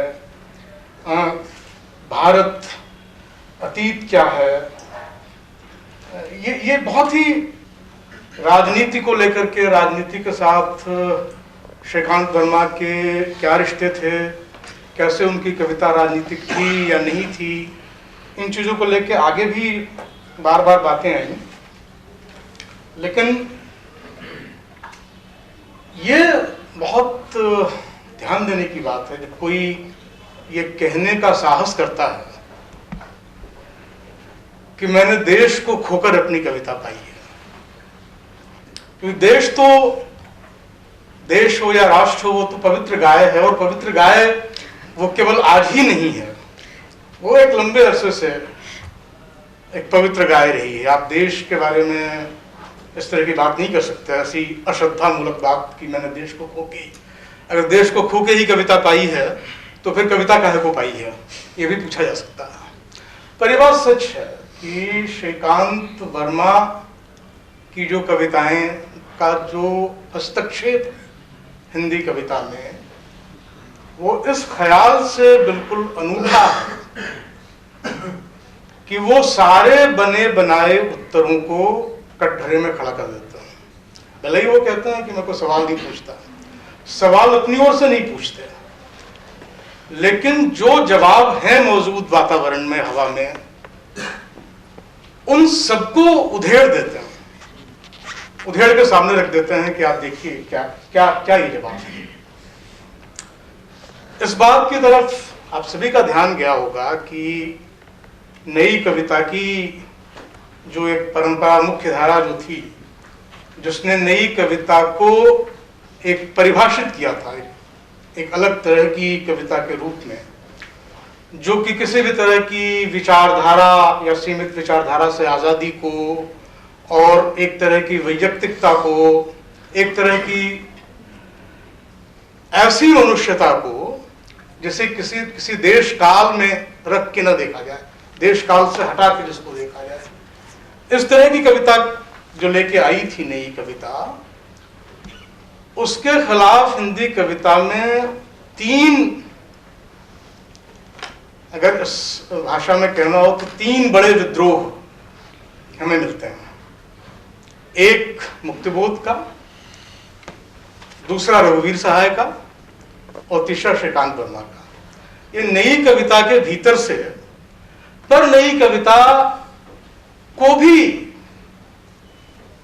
प्रश्नांकित करते हुए, कटघरे में खड़ा करते हुए उभरती हुई 3 धाराएं थी। और बहुत सरल तरीके से हम देख सकते हैं कि भाई इसमें मुक्तिबोध हैं जिनके पास एक स्पष्ट मार्क्सिस्ट नजरिया है, घोषित भी करते हैं, कहते भी हैं।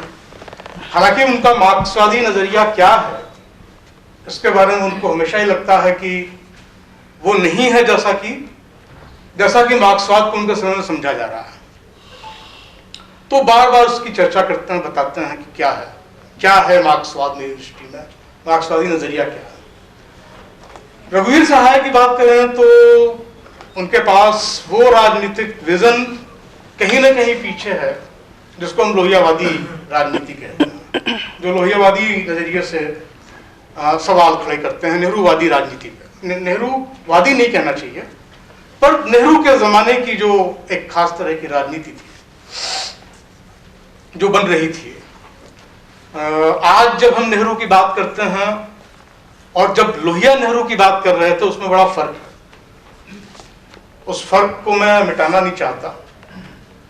और उस जमाने में ऐसे बहुत सी बातें कही गई होंगी जो आज हमें लगता है समय की दूरी के साथ वो नेहरू के साथ न्याय नहीं करती थी। लेकिन मैं ये कहना चाह रहा था कि रघुवीर सहाय के पास एक विजन है जो उनको लोहिया से मिल रहा है, मुक्तिबोध के पास एक विजन है जो उनको मार्क्स से मिल रहा है। तो श्रीकांत वर्मा के पास क्या है? तो श्रीकांत वर्मा बार बार यही कह रहे हैं अपनी कविता में कि कोई विजन लेके कविता नहीं होगी।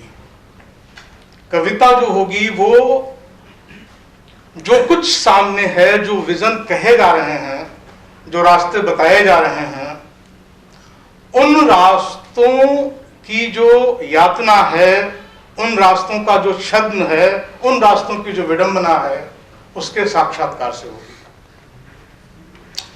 मैं ये नहीं कहूंगा कि वो इसलिए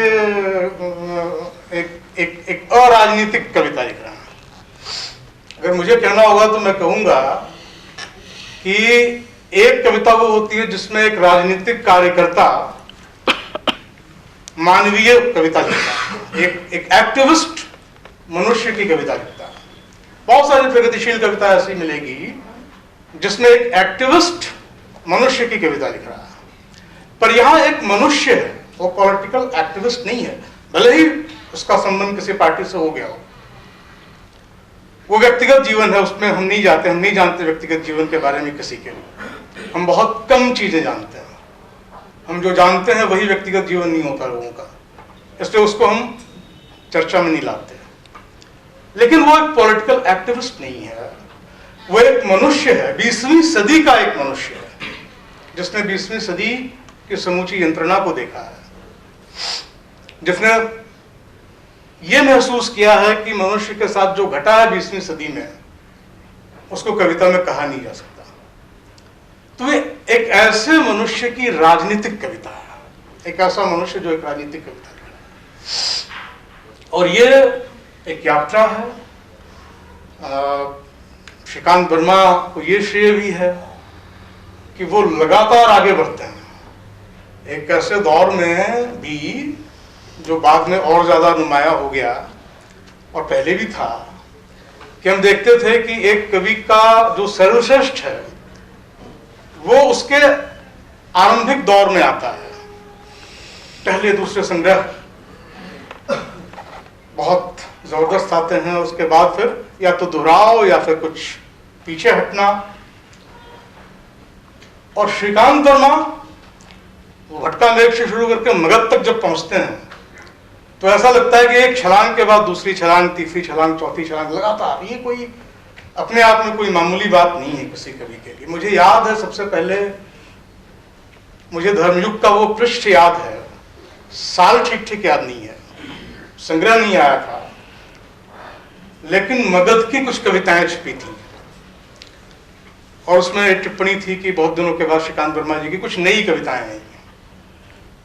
मैं तो स्कूली विद्यार्थी भी शायद नहीं रहूंगा, कायदे तो स्कूल में तो था ही, लेकिन विद्यार्थी नहीं था। पर वो उन कविताओं का इंपैक्ट, धर्मयुग के पृष्ठ पे उन कविताओं को पढ़ना, और आज भी वो रोमांच, वो अनुभव, वो सारी बातें बिल्कुल ताजा हैं। जब भी श्रीकांत वर्मा का जिक्र आता है तो मुझे वो पन्ना याद आ जाता है। तो ऐसा क्या था मगध में ऐसा क्या कमाल हुआ, कैसे वो चले गए इतने पुराने समय में, हालांकि पुराने समय में नहीं गए, अपने समय में रहते हुए अपने समय की बात करने के लिए इस पुराने समय को लेकर आए और ऐसी कविताएं लिखी जिनको आप ऐतिहासिक कविताएं नहीं कह सकते, जिनको आप मिथकीय कविताएं नहीं कह सकते। ये जो बात कई लोगों ने कही थी कि जो वो एक्सपेरिमेंट करते हैं कविता के साथ, शिल्प के साथ, कविता की भाषा के साथ, उसका एक बहुत ही कामयाब ये एक उदाहरण है जिसमें एक वल्नरेबल डिस्टेंस, एक दूरी बनाते हैं, आपको उस जमाने में ले जाते हैं जो जमाना जिसके बारे में कहा जाता है कि दुनिया के सबसे प्राचीन गणतंत्र स्थापित हुए थे। पर उसमें एक मगध भी था जो गणतंत्र नहीं था, और जिसने गणतंत्रों को लील लिया तो वो मगध आता है उसमें। तो उस जमाने में ले जाते हैं तो एक पहले तो दूरी पैदा हो जाती है, यानी ठीक अपने समय की आप बात करते हैं तो वो इतना ज्यादा आप उससे जुड़े हुए होते हैं कि कई बार वो स्पष्टता जो एक दूरी से आती है वो नहीं मिल पाती है। तो दूरी पैदा करते हैं, लेकिन वो कोई ऐसी दूरी नहीं है जो देश कालातीत हो, अवैध हो, जिसको आप छू नहीं सकें, जो महाकाव्यों की दुनिया के बारे में कहा जाता है। तो एक साथ दूरी जो तटस्थता देती है, पर जो उतनी ही वैद्य है कि बिल्कुल अपने समय की कविता की तरह पढ़ी जा सकती है। मुझे लगता है कहीं ये प्रयोग है जो उसकी शक्ति, इस तरह से वो हमें पकड़ती है कविता, उसके पीछे ही है। तो ये बातें, और जैसे परिधि ने भी बात की, स्वप्नभंग की बात और भी लोगों ने की, और ये सही है, खुद श्रीकांत वर्मा ही स्वप्नभंग की बात करते हैं। लेकिन इसको कोई ठीक ठीक कहे कि ये तो आजाद भारत के बाद का स्वप्नभंग है, तो थोड़ा सा ये न्याय कम होगा, क्योंकि ये तो जो 19वीं 20वीं सदी का स्वप्न था मनुष्य का, जो आधुनिक मनुष्यता का स्वप्न था, उसने कैसे धोखा किया मनुष्य के साथ। जो मनुष्य की आजादी का सपना था, उस सपने के साथ कैसा धोखा हुआ, किस तरह से उस सपने के रहते हुए गुलाम बनाया गया इंसान को, उसकी कविता आती है। कविता छपते हैं, शहर छपते हैं, और ये भी एक, आप देखिए, तालाब के ऊपर, झील के ऊपर कोई चीज छप जाती है। कैसे मशीनी उत्पादन, जीवन का जो मशीनी उत्पादन है, उसने जीवन को कैसे एक मुर्दा अखबार के पन्ने में बदल दिया। तो ये कहने का तरीका है, बात वहां तक पहुंच जाए जहां है। गीतेश्वरी जी ने तीसरे रास्ते की बात की। तीसरा रास्ता बहुत महत्वपूर्ण कविता है। उसमें भी यही है कि भाई सत्ता के, ये दोनों रास्ते सत्ता के हैं कि आप अनैतिक बने रहें, नैतिकता पे बहस चलाते रहें। इसके अलावा कोई रास्ता होता नहीं किसी सत्ता के पास, किसी व्यवस्था के पास। तीसरा जो रास्ता है वो सत्ता के केंद्रों से दूर अलग होके जाएगा, लोगों के बीच से जाएगा, लेकिन लोगों को लेके भी, जनता को लेके भी, क्रांति को लेके भी, विचारधारा को लेके भी कोई पवित्र शब्द नहीं है ये श्रीकांत वर्मा के यहाँ। जब वो स्त्री के बारे में बात करते हैं, जब वो लोगों के बारे में बात करते हैं, जब वो क्रांति के बारे में बात करते हैं, जब वो कम्युनिस्ट पार्टी के बारे में बात करते हैं, जनसंघ के बारे में बात करते हैं, तो उनकी कविता ये इशारा करती है कि कुछ चीजें जो लेबल हो गई हैं, उस लेबल के पीछे की सच्चाई छुपी हुई है। जनता भी एक लेबल हो सकता है। जनता शब्द, जैसे देश एक शब्द है। अब वो शब्द ही इतना भारी भरकम पवित्र शब्द है कि आप उस पर कोई सवाल नहीं खड़ा कर सकते, लेकिन उसके पीछे देखना चाहिए कि वो क्या। रघुवीर सहाय ने भी इसलिए ये जनता एक मेरी मुश्किल है जनता, उसकी बात की है। और श्रीकांत वर्मा ने तो बार बार उस जनता को सामने लाके खड़ा किया। आनंद गुप्ता ने मुक्तिबोध और धूमिल का उल्लेख किया। यथार्थ और फैंटेसी की उस आवाजाही की, उन्होंने कहा कि जैसे यथार्थ और फैंटेसी एक दूसरे में घुल रहे हैं। तो वो वही है बात जो आप मगध के हवाले से देख सकते हैं। मगध एक फैंटेसी भी के रूप में भी देखी जा सकती है। वो एक हिस्टोरिकल मैथोलॉजिकल फैंटेसी के रूप में देखी जा सकती है। फैंटेसी आई है उस सच्चाई को दिखाने के लिए जो सीधे सीधे शायद कह देने से दिखाई नहीं दे। मैं समझता हूं अंकित ने काव्य नायक के रूप में जर्जर हिंदुस्तान को पहचाना है। ठीक है अपनी जगह ये बात, जर्जर हिंदुस्तान कहें उसे या जर्जर मनुष्य कहें। मुझे श्रीकांत वर्मा इसलिए अपील करते हैं सबसे ज्यादा कि उनका मनुष्य कोई अमूर्त मनुष्य नहीं है। वो एक खास समय का, वो 20वीं शताब्दी का मनुष्य है और उसका एक लोकेल भी है। वो मनुष्य नहीं है जो राजधानी में बैठा हुआ है, जो सत्ता के करीब है, चाहे वो शहर में है चाहे वो गांव में है, लेकिन वो लड़ता हुआ, टूटता हुआ, घिरा हुआ, अपने आप से और अपने बाहर से जूझता हुआ मनुष्य है। उसको उन्होंने अपनी कविता में सामने खड़ा किया है। इसलिए मुझे बात कहने की जरूरत महसूस हुई कि एक मनुष्य की पॉलिटिकल कविताएं हैं। ये बात सच है, चर्चा बहुत कम हुई है। ये चर्चा श्रीकांत वर्मा की कविताओं पे बहुत दूर तक जानी चाहिए, आगे तक जानी चाहिए। मुक्तिबोध पे, रघुवीर सहाय पे, अज्ञेय पे जितनी बात हुई है, सर्वेश्वर पे जितनी बात हुई है, उसका एक 10वां हिस्सा भी श्रीकांत वर्मा की कविताओं पे नहीं हुई। लेकिन ऐसा नहीं होना चाहिए, बात होनी चाहिए। और आज का दिन एक शुरुआत है। बहुत शुक्रिया।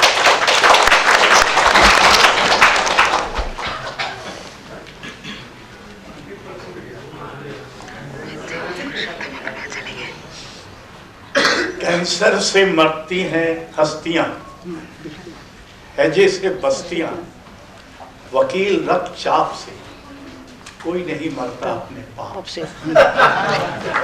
ये श्रीकांत के मझले समय की कविता है, बीच की। श्रीकांत जी उस समय कांग्रेस पार्टी के बड़े महासचिव थे जब उनका मगध कविता संग्रह आया। तो उसका लोकार्पण करने के लिए एक सभा आयोजित थी त्रिवेणी कला संगम में, और उसके पहले श्रीकांत जी से मेरा एक झगड़ा हो चुका था। हमारी बातचीत थोड़ी बंद सी हो गई थी। तो उन्होंने 2 काम किए। उससे थोड़ा पहले बिलासपुर की नगर पालिका ने उनका नागरिक अभिनंदन किया। उसके पहले श्रीकांत जी से हमारी बातचीत बंद थी। उनका एकाएक फोन आया कि तुमको वहां बिलासपुर में आना है। ठीक है, आ गए। मैं शिक्षा सचिव था मध्य प्रदेश और हमारा मंत्री ससुरा वहीं का था, बिलासपुर था। और वो और 7 नहीं 11 मंत्री, जिसमें मुख्यमंत्री भी शामिल, वो भी एक बोधा था, मोतीलाल वोरा उसका नाम था। ये सब हाजिर और सब लोग मंच पर बैठे। यकाएक श्रीकांत जी ने, और बेचारा जो नगर निगम का वो था अध्यक्ष, वो सूची बना रहा था कि कौन कौन बोलेगा। श्रीकांत जी ने कोई नहीं बोलेगा, मुख्यमंत्री बोलेंगे, मैं बोलूंगा, आप बोलेंगे और अशोक वाजपेयी बोलेंगे। मैंने उनसे कहा कि सब मंत्री बैठे हुए हैं, तुम यहाँ बहरहाल। तो उसमें मैंने श्रीकांत जी ने जब ऐसा किया तो मैं उनसे उत्साहित होकर मैंने कहा, श्रीकांत जी और मित्रों, मुख्यमंत्री इसके बाद अगले दिन अखबारों में छपी तो मुझे मुख्य सचिव ने बुलाया, भाई तुमने क्या कर दिया? क्या कर दिया? तुमने कोई भाषण दिया मैंने क्या कहा? मैंने उसमें मगध का उल्लेख किया कि ये सत्ता की अंततः विफलता का काव्य हम कह दिया। बहरहाल यहाँ जब इसमें हुआ त्रिवेणी कला संगम में, तो फिर श्रीकांत जी ने तय किया कि वो लोकार्पण 2 लोग करें, श्यामलाल टाइम्स ऑफ इंडिया के पूर्व संपादक थे और मैं। तो श्रीकांत जी के में जो सूक्तिपरकता थी उसका एक उदाहरण है। उन दिनों नई कविता का बड़ा जोर था और मैं तब यहाँ छात्र होकर अध्यापक शायद हो गया था। एक नई कविता पर एक आयोजन हुआ दिल्ली विश्वविद्यालय में, नगेंद्र जी ने किया, वही हिंदी विभाग में, हजारिका द्विवेदी और मुद्रा राक्षस और लोग थे। मुझे बोलना था और समय अधिक हो जाने के कारण हम जैसे चुटवैये का नाम कट गया। उसमें श्रीकांत जी ने कहा कि आजकल आलोचना कुछ गिने चुने शब्दों पर खड़ी हुई है, बल्कि कहना बेकार है, पड़ी हुई। तो वो इस तरह की तुकबंदी भी बहुत जबरदस्त करते थे, खड़ी हुई है, पड़ी हुई है। उन्होंने ये जो उनकी जो कविता है जिसमें काल से हाल से आखिरी जो शब्द है पिछली पंक्ति का, उसकी तुक मिल रही है अगली पंक्ति के पहले शब्द, हाल से काल से क्षमा प्रार्थी हूँ बहरहाल तो नहीं कहना। अब एक पुस्तक का लोकार्पण है, 2 मिनट लेगा। संतोष अर्श आ जाए, उन्हीं की पुस्तक है और सारे युवा लोग कर दें, आइए हम भी शामिल हो जाए। सर आप आइए, आप आइए।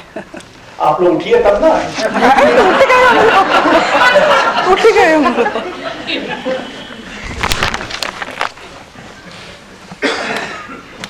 और जब तक ये लोग आते हैं, कल हमारे 4 सत्र हैं, कमलेश जी पर, रवि सहाय पर, धूमिल पर और राजकमल चौधरी पर, और ये ठीक 10:30 बजे हम शुरू करेंगे। दूसरी बात यह है कि इस आयोजन के बाद आप में से जो भी घर जाना चाहे वो घर जा सकता है,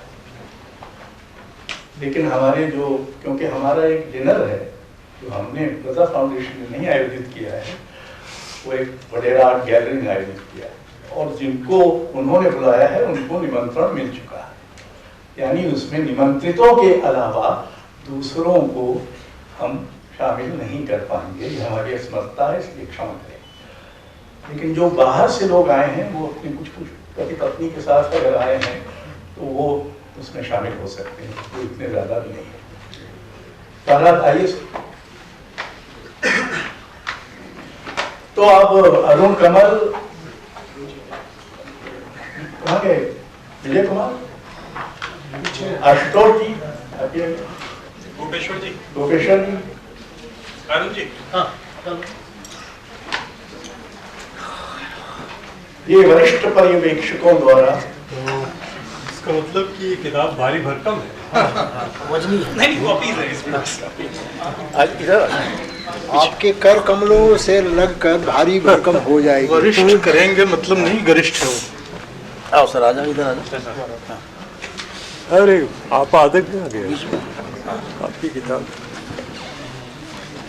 आशुतोष। आलोचना की पुस्तकें अक्सर इतनी अच्छी नहीं छपती हैं, थोड़ी धूमल सी, धूसर सी। ये बिल्कुल एक ऐसे प्रेस से छपी है जो अनजान सा ही है। अच्छा,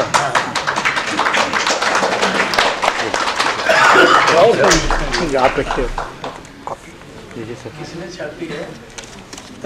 ये अक्षर पब्लिशर्स हैं, ये इन्होंने ही कहीं से इसको तलाश किया है। दिनेश हाँ हाँ हाँ हाँ। अगर वो हो तो नहीं, हाँ, वो प्रकाशक नहीं है।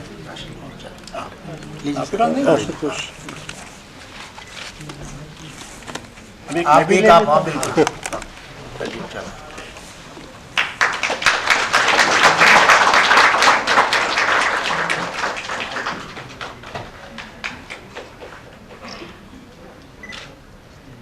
आप लोग थक गए होंगे। मैं सर जा सकते हैं? यहाँ विष्णु खरे।